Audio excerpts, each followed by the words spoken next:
Bonjour à tous, dans cet épisode il va se passer plein de choses parce que je suis allé faire 2-3 courses pour équiper la salle de bain. Mais avant tout, il me reste juste à vous annoncer que cette vidéo est sponsorisée par Wood Vibe et ses accoupano. J'ai quelques échantillons juste ici, je vous en parle en fin de vidéo, au moment où je les installe, tout en détail, avec des petites surprises. Ça va être génial.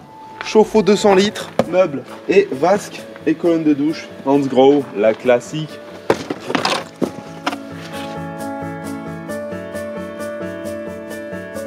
Oui, il y a de la place pour un chauffe-eau au fond. Tu vas enlever l'autre? Non, je vais pas enlever l'autre. Ah non, bah et sinon, tu vas plus prendre des douches parce que là, on va avoir une baignoire et une douche et on garde les deux chauffe-eau temporairement. Ça m'a l'air d'être un bordel son schéma de plomberie là.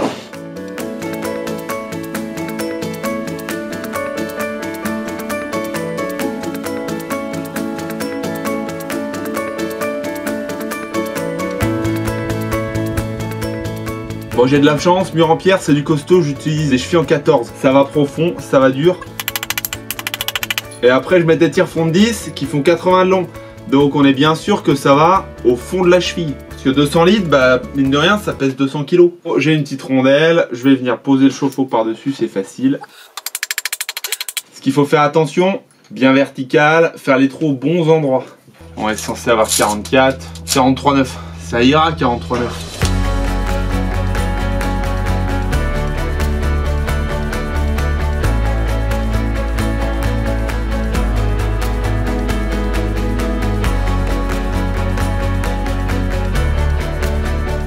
Au top, juste un petit peu de marge, là j'avais 2 cm. Là je vais mettre des petites cales, comme ça il pourra rester un peu plus sorti. Et là, j'ai presque bien calculé mon coup. C'est pas grave, je vais ressortir la fixation là.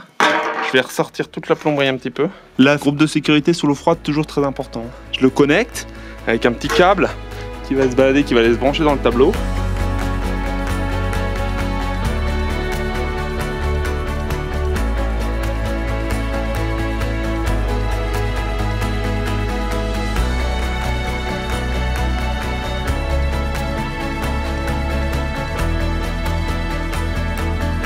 Et alors là, pour la mise en eau, je me mets bien en dessous et j'ouvre la vanne.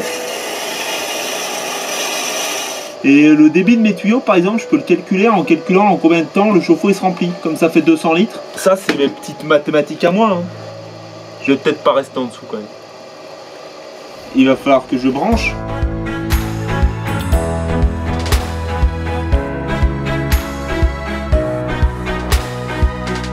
Petite diode, attention, circuit spécialisé pour les chauffe-eau, ça fait 2500 watts. On utilise du 2,5 carré et puis on met un petit disjoncteur 20 ampères. Ça, c'est le groupe de sécurité. S'il y a trop de pression dans le chauffe-eau, ça goûte dans le siphon, ça part dans les évacuations. Donc à chaque chauffe de 200 litres, tu perds 5% de 200 litres. C'est juste dû à la dilatation de l'eau quand ça chauffe. Si vous êtes un petit peu radin et que vous voulez faire des économies d'eau, en dessous, vous pouvez mettre un ballon qui va absorber la différence de pression. Je sais pas si c'est très clair tout ça, mais dans ma tête, c'est clair.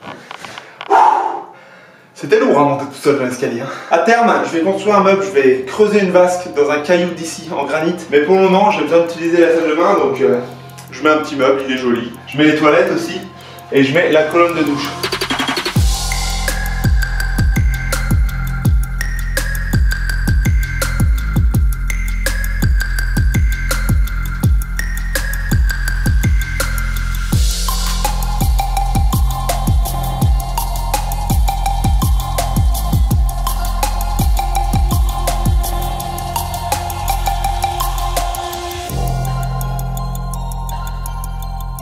Alors là, sur les robinets de douche, c'est toujours la bataille de l'excentrique. Ça, c'est un petit truc qui te permet, si jamais tes deux sorties elles sont pas exactement de niveau, à pouvoir récupérer les écartements et le niveau. Le problème, c'est que là, ils fournissent ça avec. Et ben là, le truc, il est trop long. Tu peux le visser. Après, tu peux visser ça. Voilà, ça c'est dégueulasse. Ça, c'est dégueulasse, faut pas laisser comme ça. Donc, faut gérer avec les profondeurs. Là, j'en ai plein de différents, des excentriques que j'ai récupéré de je sais pas d'où, mais c'est bien pratique. Ah oui, faut aussi étancher autour des raccords.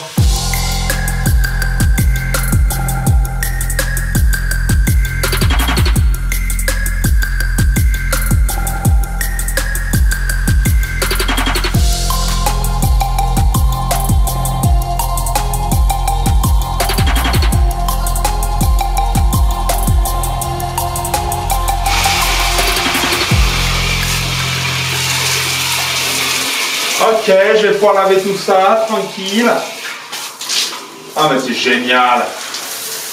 Oh, c'est déjà chaud et tout. Ça stagne pas, ça c'est cool, ça va dans le caniveau. Mission accomplie. J'ai quand même pas fini cette salle de bain, parce que ça prend beaucoup de temps à la fin. Surtout après le début. Quand on arrive vers le milieu, finition, faut compter 4-5 jours. Hein.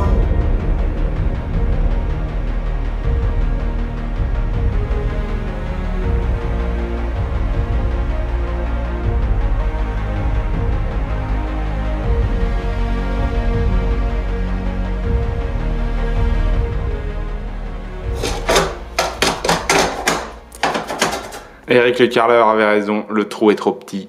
Et quand le trou est trop petit, il faut prendre la disqueuse et réagrandir les carrelages. Mais non!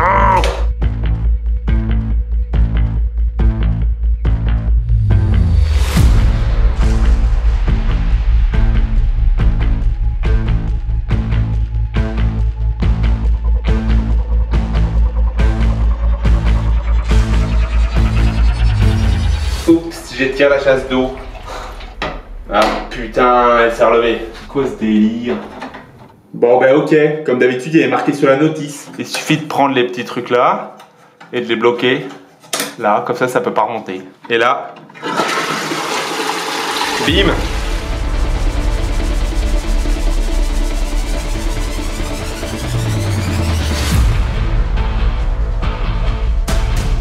Hop là. Et alors cette vue quand même. C'est les tremplins de saut à ski qui a été utilisé pour les Jeux Olympiques d'Albertville. Est-ce que le prochain truc que je ferais pas, ce serait mettre un film sans teint pour commencer à avoir un petit peu de discrétion dans cette salle de bain? Oh, on voit l'intérieur de la salle de bain. Ça sera plus le cas dans 1 heure, quand j'aurai mis le film sans teint. Alors pour ça, il faut nettoyer la vitre. Il faut que ce soit propre, il faut que ce soit nickel. Et ça, c'est un film adhésif, ça peut se mettre à l'intérieur ou à l'extérieur. Donc si tu le mets à l'intérieur, après ça marche pas dans le bon sens.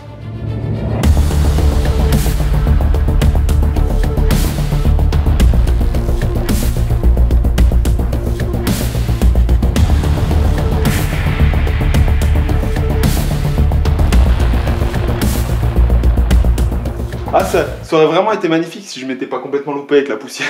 Je crois que je vais demander à un professionnel de faire ça. J'ai tout fait comme il disait, mais là j'ai plein de petites bulles. Donc le rendu d'un film sans teint, quand il y a plus de lumière à l'extérieur qu'à l'intérieur, miroir. Et à l'intérieur, pas miroir, nicht. Ah, une grosse trace par contre. Pouah, ça résonne dans cette salle de bain, vivement que je mette des plaques anti-bruit là-haut. Bon, un peu de plomberie pour accorder le siphon du lavabo et un peu d'électricité pour pouvoir finir les prises, les interrupteurs et le branchement chauffage. Ah! J'ai aussi reçu la vitre, double vitrage, 4/16/4, qui va aller là-haut.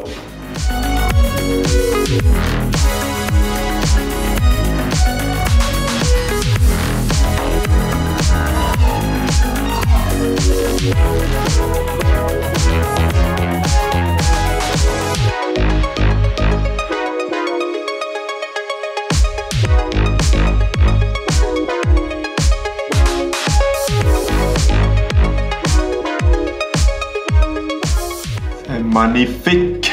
Petit joint sur du verre avec du scotch, ça marche nickel. C'est la petite lucarne de la douche. Il me manque plus que la porte là, qui arrive bientôt. Ça coûte la peau du cul, mais c'est pas grave. Et là, on sera dans une cabine douche quasiment étanche. Un petit peu d'air qui rentre quand même pour la baisser.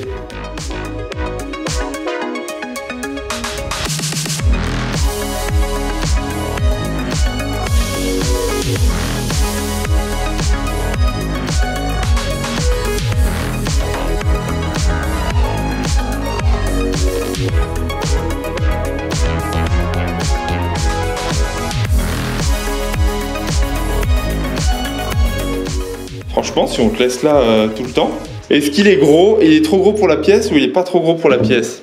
Ouais. C'est la question. Est-ce qu'il est bien en blanc ou est-ce qu'il serait mis en noir? Du coup, tu connectes ton téléphone et hop, après, t'as de la musique sous la douche. Bon, j'en ai commandé un autre, un petit noir. C'était trop gros, je le perds pas, hein. Je le mets dans la salle de bain d'en bas. Elle sera plus longue, plus grande.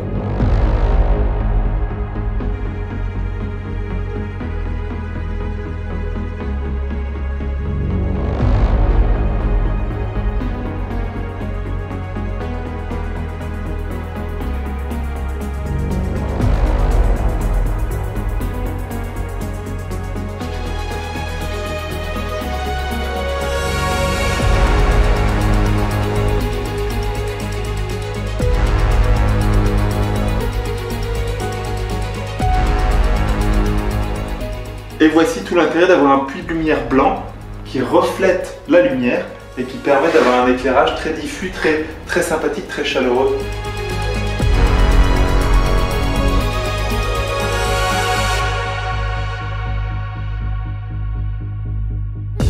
J'ai l'impression qu'une couche, ça suffira presque. Je vais mettre 2 couches pour que ce soit blanc pur. Aujourd'hui, je retente ça. Je vais essayer de le poser mieux.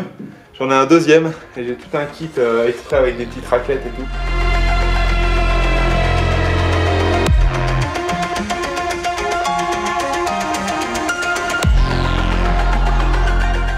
Et voilà, c'est magnifique. Un vrai effet miroir, terriblement bien posé.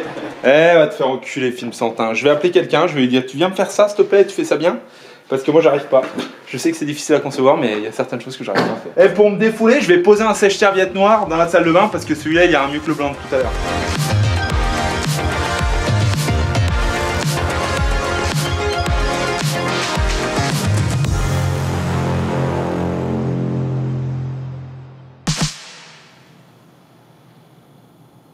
C'est super laid. Je suis tellement déçu. 2 trucs d'affilée où ça marche pas. Ulysse, est-ce que tu peux me rappeler la prochaine fois que je te demande ton avis de pas l'écouter? Bah c'est mieux que le truc blanc immense hein. Ouais, je suis pas d'accord. Ça c'est petit, c'est noir, c'est le seul élément noir. Déjà ça c'est vrai que c'est pas ouf. Putain, quelle journée de merde. Je vais aller finir de peindre la porte. Oui.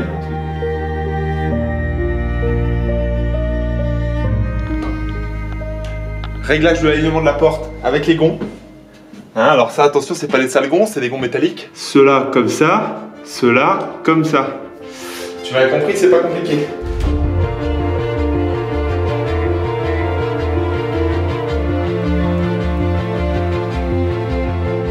Alors, ça fait 2 sets.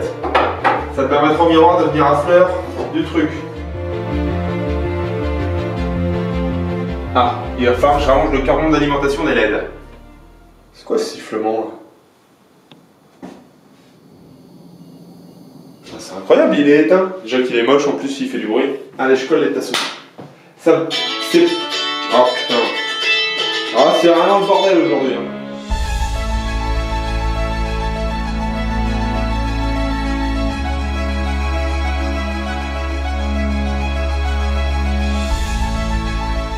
Alors je me suis fabriqué un petit système. Donc là, je vais utiliser 2 vis avec des chevilles mollies pour me fixer dans le BA13. Ça va être collé contre le miroir, il y a marqué miroir. Et il suffirait que je plaque le miroir contre le mur et que je vienne emboîter les 2 rails en alu.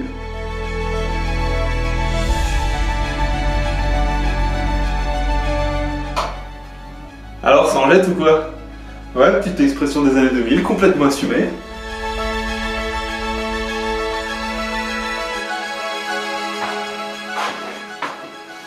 Bonjour.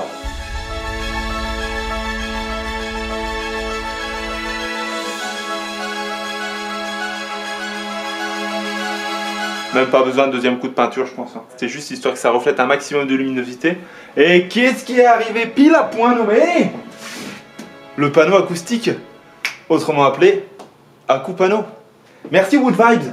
Ça c'est incroyable, ils sponsorisent cet épisode, mais discrètement. Comme ça, c'est un produit qui me plaît, c'est un produit que je vais mettre là-haut, autour du Velux. Et ça va permettre d'amortir le son, tu vois, parce que là dans la salle de bain ça résonne un petit peu. Et dans la chambre, je vais aussi le mettre au plafond, ça se trouve. Mais ça, ce sera une surprise, ce sera pour plus tard. Regardez-moi ça si c'est pas beau. Il y a différentes coloris, et c'est un truc qui va te permettre de faire une finition facile. Et en plus, ça va amortir le son.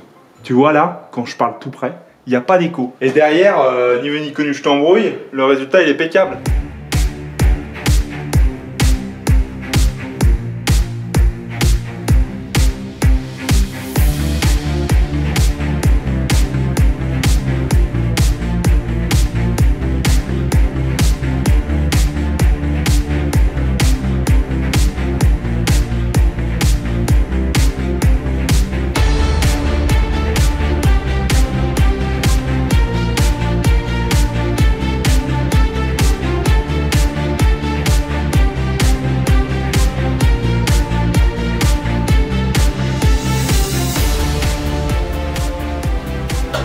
Oh, de la lumière.